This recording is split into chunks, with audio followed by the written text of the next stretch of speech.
It's about time. You think you're ready? Yeah. Yeah, I'm ready.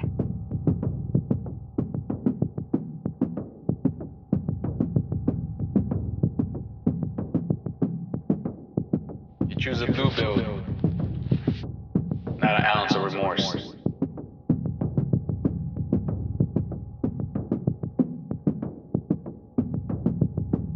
You choose a red build. I'll show you how deep this project goes.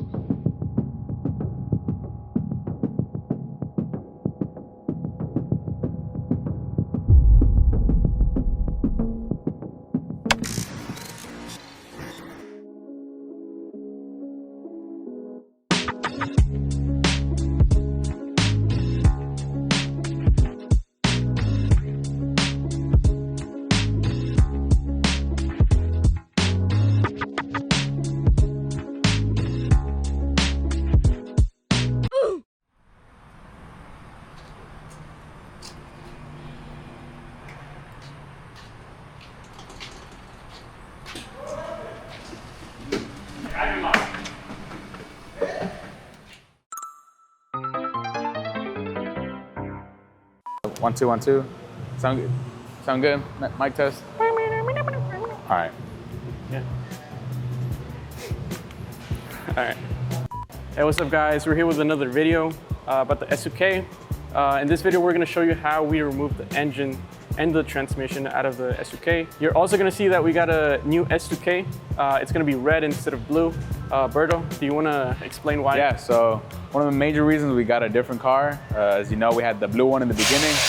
I would say that was probably the idea to go with the blue one, but we came across a different S2000 which needed to have an engine. You can see that that engine is over here. It needs to be rebuilt. So we got this car at a better price, and it's just, it fitted better with the build because we're putting a different engine. We're gonna build this engine with the Science of Speed kit and get it on the Radiator 2000. So now enjoy the whole process of how to remove the engine and transmission from S2000. If you have anything to say, leave them in the comments. Any questions, leave them in the comments and we'll answer them in the next video. All right. So we're gonna be removing the battery. As you know, project builds take a while. So you should plan to have this battery laying around for a while. So store it somewhere safe, somewhere dry, away from heat, away from chemicals. And yeah, let's do it. All right.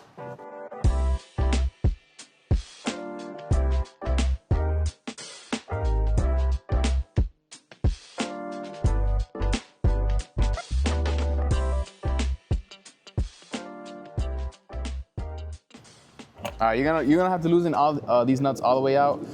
Just loosen them enough where you can get wiggle out of the terminals.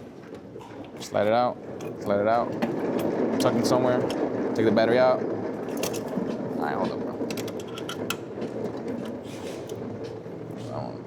Both hands, take it out. I'm gonna be storing this in our cabinet.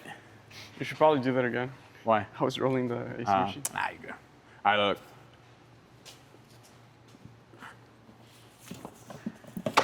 All right, once you figure out your spot, we're gonna be storing this. Go ahead and place it there. What was that? All right, cut. All right, I'm gonna put this on top of my storage table.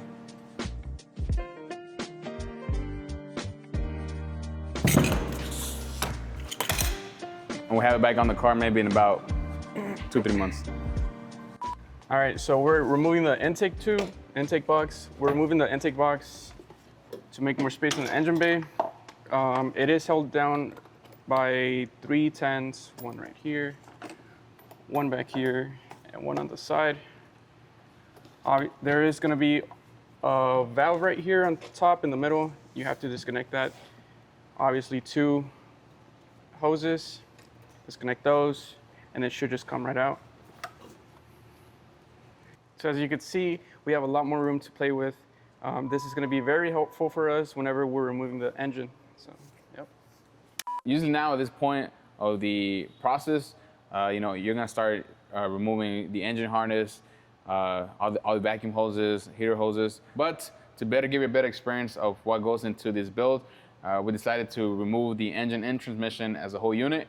That way, when the engine and transmission are out, we'll be able to show you better angles, a better view of how your engine is disconnected from your transmission, and you have the best view in the house.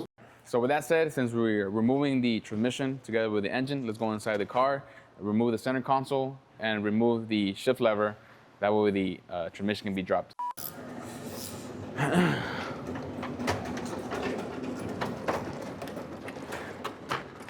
Get the panel popper. We gotta put that in, bro. Yeah, look, yeah. All right, so we're gonna start removing the shift knob. Get you a size 14 wrench and your panel popper. Put your 14 size wrench on that nut and go counterclockwise on the shift knob.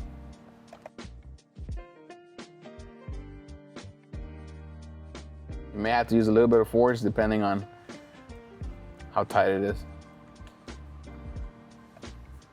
Store it somewhere safe. You won't forget about it.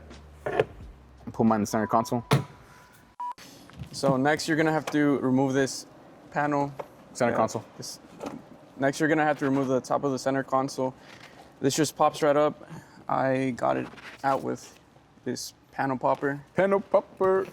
There is gonna be two connectors for the roof, the sunroof, and no, not the sunroof. For the, Yeah, some of the convertible top. There is gonna be two connectors right under these buttons. One for the top, and then the other one is gonna be your hazards. Just disconnect it from the bottom. And then to remove it, you're gonna have to go up and then tilt it forward, and then it just slides out like that. All right, so now we got the center console out. We're gonna have to remove this shift boot. This shift boot has clips here on the bottom. And if you pay close attention to that plastic part of your shift boot, there's like little arrows pointing where those 4 locations are at. Wait, what I did is just grab a screwdriver and just pry it inwards and then pull up. And it should just come right out. ¿Quieren las pizzas? ¿Ordenamos pizzas? ¿Ordenamos pizzas o qué? Kevin se lo va a disparar. We go get food or what? All right, cool. I got the shift boot out the way. Now if you come over here, you're gonna see there's another boot right under that. If you just lift this slightly up, you'll see 3 bolts securing this shift lever. Yeah. Right. Once you do that, the shift lever will come right out. And the shift lever springs. There's a spring right under this shift lever. Don't lose it because it's essential.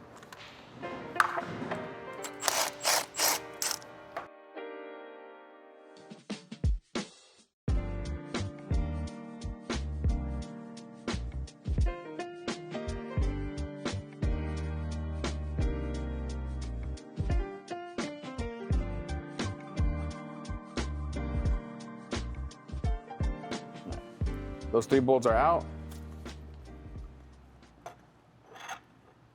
Grab everything that's came loose. Pull it out. And there is that spring I'm talking about.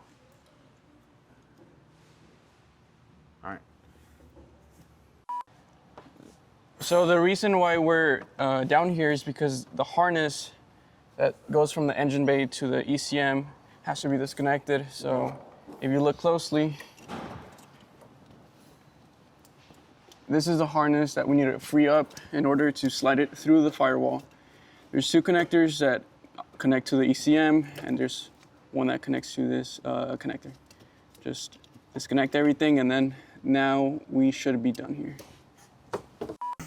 So now with those connectors off the engine control module, go ahead and tug on this harness until it's out of the firewall.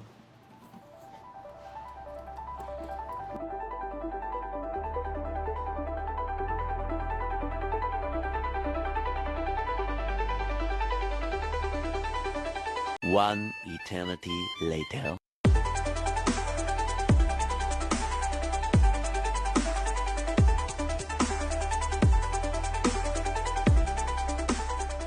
All right, just like that, you got all of those 3 connectors out. It is kind of long.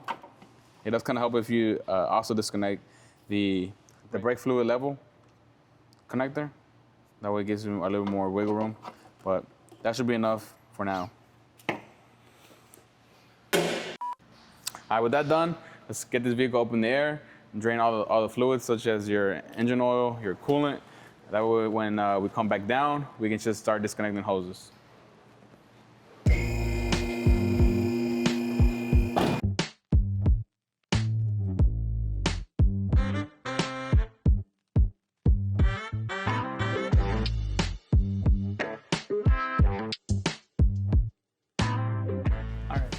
So I'm gonna start off with the radiator, draining the radiator. So luckily there's a little valve here. You just twist it and then all the coolant should. All right, Berto. Berto. Come on, bro. I was flowing, bro. No, it's because you started twisting. I'm like, no. just... I wasn't gonna keep going, bro. You don't want to mix your. You want to make sure not to mix your engine oil or your transmission oil with coolant or any water, because it will get contaminated and it's a hazard.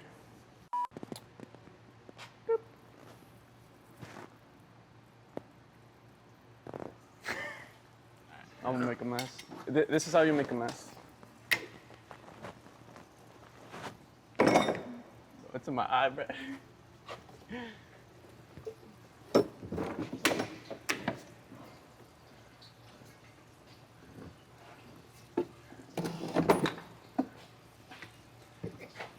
What? Bro, what is this like? You don't want to tell them how to drain How to drain their oil? That can be a separate video. Today is about Type R. Let me see those finger skills, Brian. So luckily it says here engine oil, so that way I won't have to get confused and die. I don't know. It says engine oil right here, so. Lower the motor mount. I was following orders. Good side, bro.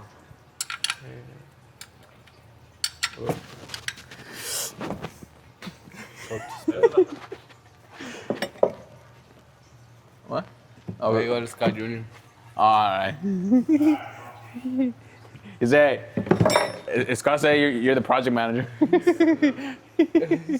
like Scotty, open the YouTube video.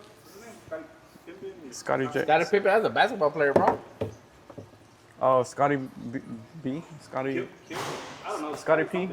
I don't know. Oh, Scotty Kilmer? That guy. Like, this is why you shouldn't buy a Honda. All in here. So now that it's done draining, we can plug it back up.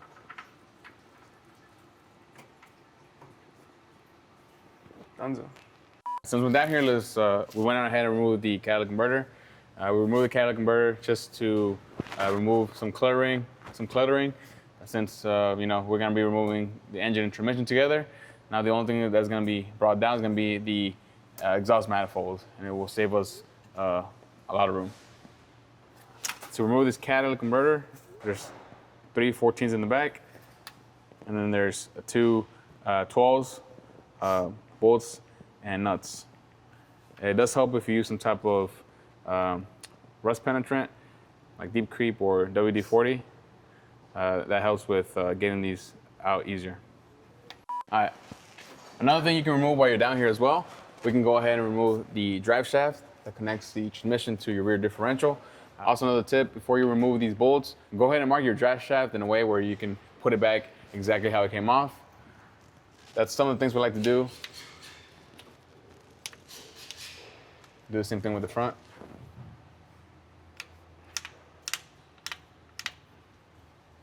Right. So all of these bolts do use the same bit. It is a 8mm hex. So they are all the same from the rear and the front. So I don't recommend you mixing them up, but if you do end up mixing them up, it won't be such a big deal. So.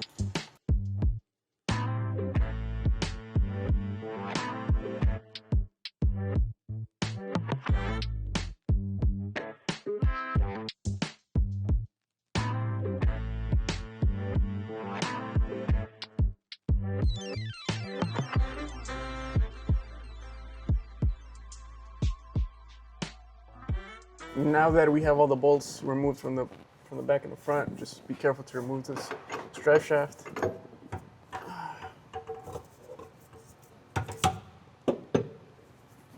So it's out. So then again, since we're removing the engine and transmission, let's go ahead and remove this slave cylinder.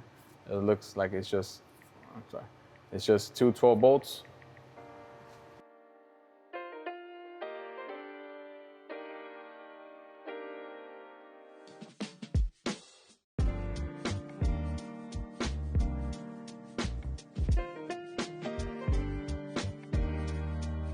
So both 12s are out. I slided out the slave cylinder out. I'm gonna go ahead and place these bolts back into the housing. The reason we do this is you're removing so many bolts that we can keep track where they all go. And for now, we're just tucking away the slave cylinder. We'll deal with it as time comes. All right. Just remove the evap hose right over here. And I started to work on the fuel line, return hose line. This one, I recommend using some silicone type spray and just working it out. So now I'm gonna remove this one in a minute and remove the fuel feed line. This is a 14. Once you've broken that loose, go ahead and also remove those 2 10s.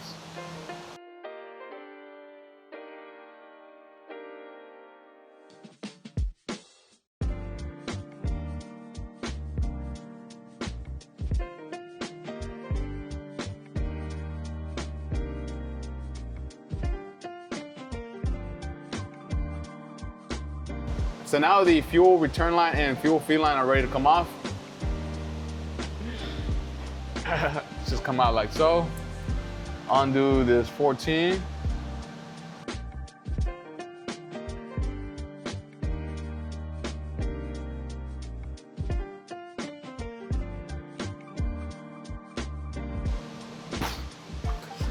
My eyes! My eyes! Again, don't let this drip on your eyes. So much. Bro, you gotta make me look for fluorescent, machine. Órale, vato, hey, Miklo, your fluorescent skin is gonna keep me awake all night.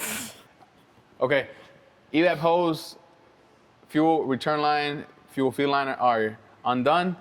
Now we're gonna remove the wheels. We're gonna undo this ball joint, this strut, this lower strut bolt, and also we're gonna be removing these sway bar links.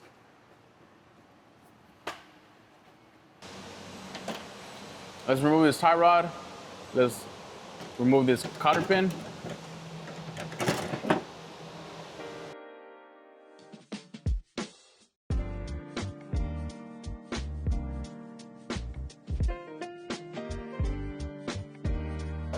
"19 sockets on. Just lightly loosen it.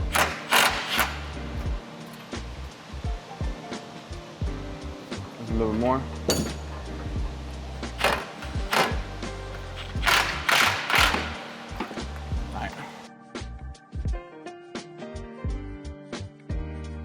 Now grab your biggest hammer you have. That's a weird angle right there. I'm about to rotate it. I mean, Nah, right here. Look, don't try this at home. I'm a pro. So I won't be hitting like the bumper or the rotor. Watch this. Look, I'm at the trajectory. Look at that trajectory right there. Look how it just clears through the bumper, clears through the rotor. You ready? If the next shot has a hole right here, mind your business, all right? All right, let's get a better angle. Move this. It is.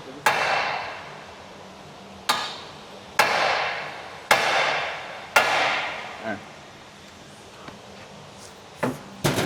Just you can see a couple hits. Got this tie rod loose. Try not to hit the boot. All right, where's it going? Make sure we order food tomorrow. I like, make sure we order food tomorrow.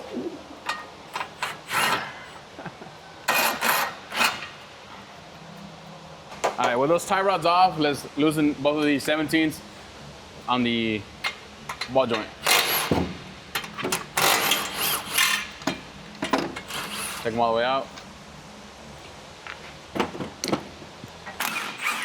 All right, ball joint's off. Take the straight bar link off. Oh no. So the sway bar links, sometimes they can get rusted on there. Most people will put vice grips on the backside of the sway bar link to remove it. What you can do is grab a par bar, stick it on the sway bar where it's connected to the sway bar link, stick it in here, and you want to put pressure and then remove the nut. So something like this, it'll vary from vehicle to vehicle. So when you tension it, now when you remove it, I will touch it there. Is it George? no? Yeah. Now with the 17 socket, remove this lower strut bolt. I like it.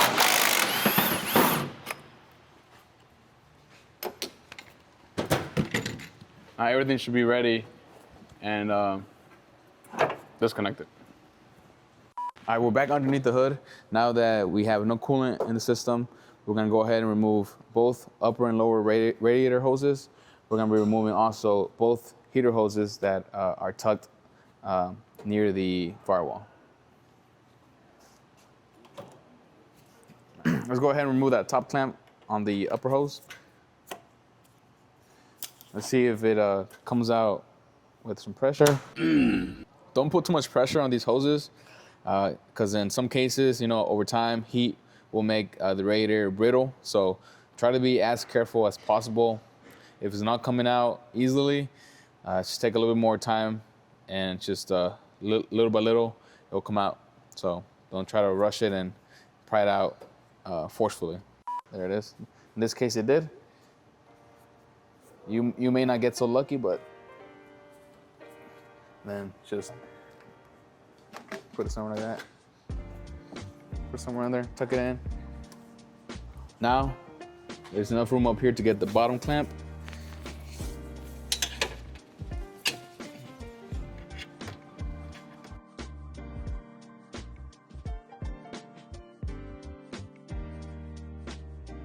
Now both radiator hoses are disconnected from the radiator. Now we can move on to the heater hoses.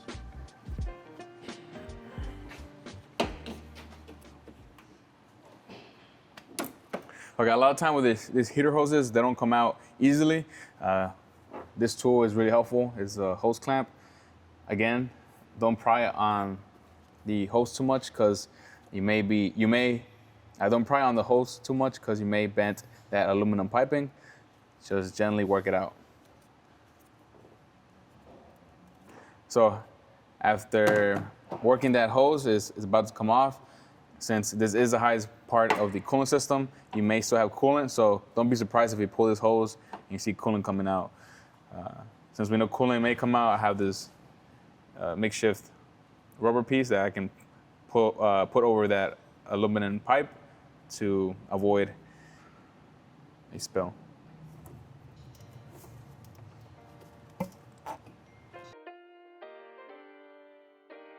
All right, we have that hose out the way.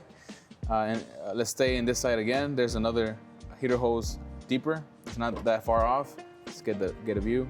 See that clamp down there. I'm gonna take that off and do the same thing as we did a while ago.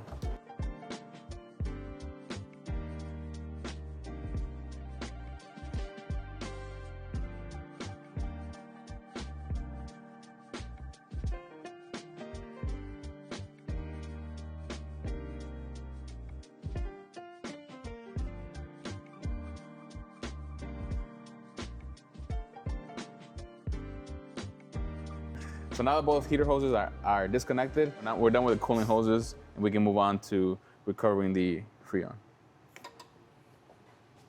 AC machine. AC. Is it AC machine? Yeah, it is. All right, we got a returning guest today. We got the Mr. AC Machine over here. We're gonna be recovering the Freon out of the AC system.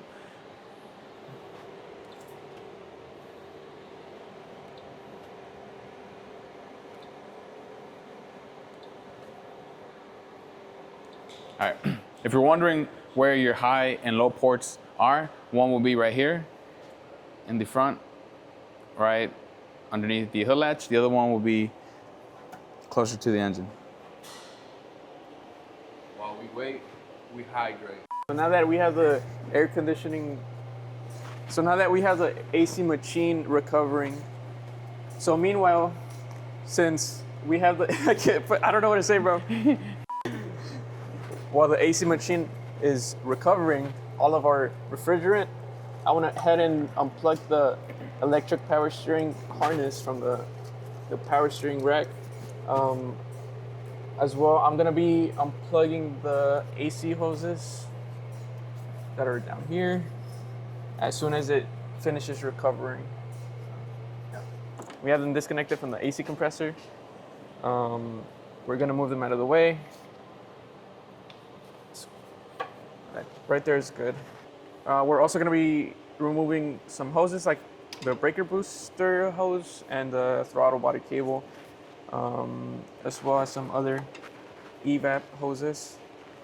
So yeah, I'm gonna be uninstalling the throttle cable from this bracket that was held down by these two 10 nuts right here. The reason why I'm doing this is because it's a lot easier, and also it'll keep the same position of the throttle cable in correlation to the throttle body. So yeah. So this is the hose that runs from the intake manifold to the brake booster. We obviously disconnected it from this section. I'll move this out of the way. So this is a harness that came from the other side of the firewall that was connected to that ECM. We're just gonna free it up more, that way whenever we drop the engine, it slides out really easily.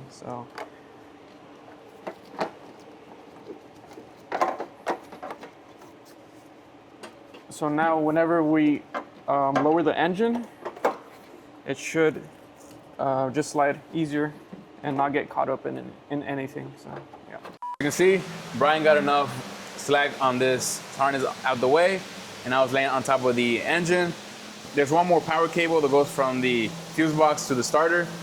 It pretty much just, there's clamps going around the back side, and then an 8mm that bolts it on to the fuse box. Just go ahead and undo it and lay it on top of the engine. We're getting pretty close to lowering this engine and transmission. I always do a quick inspection of the engine bay to make sure that you didn't miss anything. That way you can avoid going up and down multiple times. With that said, let's go back up. So now that we have the suspension disconnected, we can loosen the subframe bolts, which it's gonna be 3 on this side, 1, 2, 3, and then 3 on the other side as well. We're also gonna be disconnecting the transmission brace. We're gonna be doing this by lowering the car on the table. That way we can make sure that it clears from the top, as well as we're disconnecting everything from the bottom. And then we're gonna raise the car up. So that should be the plan. All right.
So as we were going up, we noticed that we actually have to remove the sway bar.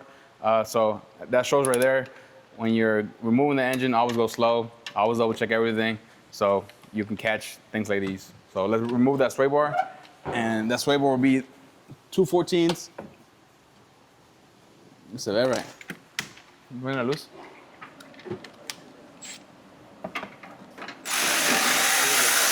So that sway bar will be this 14 on both sides. And then we'll be ready to lower it. Let me check the front, hold up.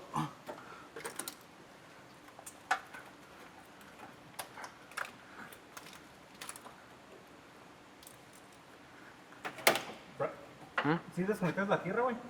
No, it's still clipped onto the tierra.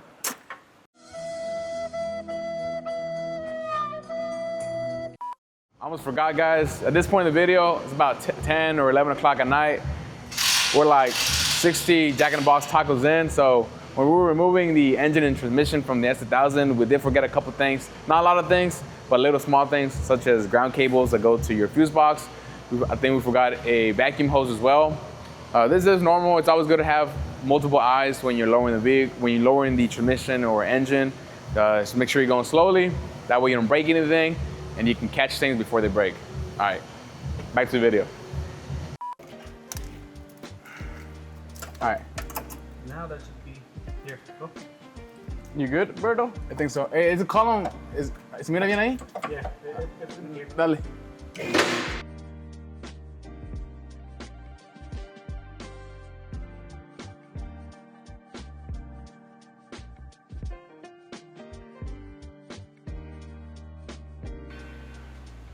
This one. Where was it stuck to? It's right here. Es manguera ya took off, you ain't even to take it off. Pero cuando bajaba el motor pegaba, por eso la can clip Ah. y no lo pasó. We gonna take that one off? That sucks. So we did I mean- have to take it off. You did, because technically it still would have been in the way drop in the motor. You see? But the thing is, since it was clipped right here, since it was clipped right here, pegaba con Oh yeah, I thought we bent this one, but nah. It looks like that. Yeah, it's not too bad. How does it feel? And just like How that, does that feel? Yep. This is a new record for us. 30 minutes.